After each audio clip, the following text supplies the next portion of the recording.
Welcome to our last video, exploring Iceland on medium format cameras. Do you want me to try one more time? No, I've run out of film. We're going to be continuing our road trip across Iceland using medium format film cameras. And in this video, we're going to be using the Zeiss Ikon Cocarette. We've found a beautiful, black, pristine beach. And we've dressed Jamie up in a red parachute dress, and I'm going to get her to run across it and take pictures in this.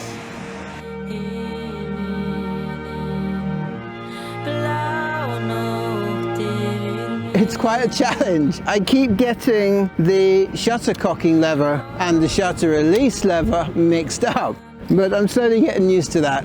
It's a little bit of a shock. It's got massive negative. Going to give you 8 shots per roll of 120. So everything seems to be working okay. Those waves are slowly creeping up the beach, so it's probably time to get out of here and try this somewhere else. Are you ready to get changed now?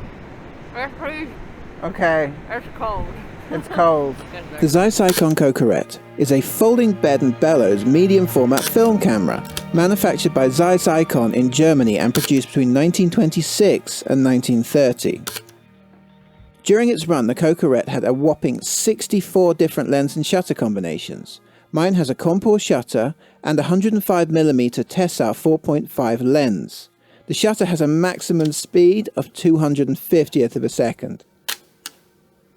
Focus is achieved by guessing the distance between the camera and the subject and setting it on a lever which adjusts the distance between the lens and the film. Quite advanced for the time, but hardly autofocus. The film is loaded into a detachable carriage, which makes it relatively straightforward. You have to be very careful with the locking mechanism or your film could fall out mid-shoot.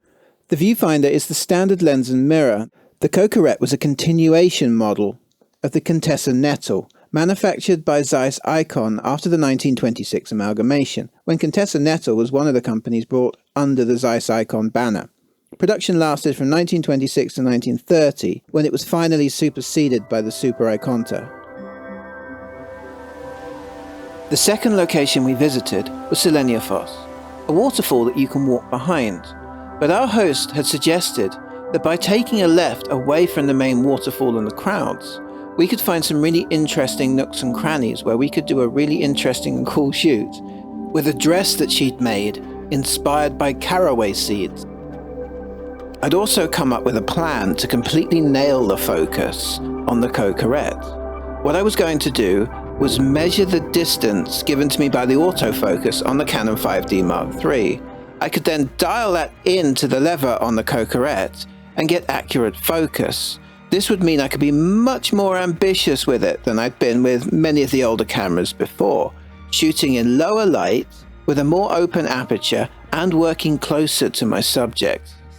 These three things contribute to a much lower depth of available focus, which will look fantastic if you nail it. However, there's one thing that always catches me out with the Cocarette. The distances labelled on the camera are in meters. But when pulling focus or working in film, we work in feet because it's the smaller number, so it's more accurate. So whilst I was busy taking pictures and thinking about that, I wasn't thinking about the fact that the camera is labelled in meters because it's German. But if anyone asks, sand from the beach must have got stuck in the mechanism. It's not all bad though. The stuff from the 5D came out beautifully. I'll post more of that to my Patreon or Instagram.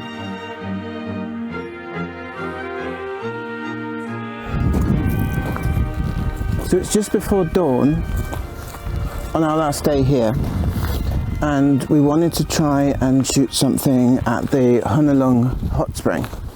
This was our last shoot in Iceland, and I wasn't going to take any risks this time.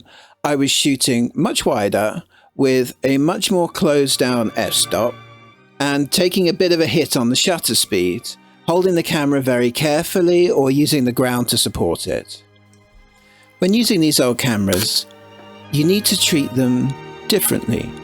You need to be more careful with them and understand its limitations. But if you work within that, you can get a special kind of magic from these nearly 100-year-old cameras. And that's it for the Zeiss Ikon Cocarette. and our adventures in Iceland. So if you like these videos and you want to support the channel, you can like, share and subscribe. You can buy prints from the shoot on Darkroom Tech. You can support us on Patreon, and you can help by buying a roll of film on Amazon. Right now though, we're going to get out of the wind and the rain. We'll see you back at home next week.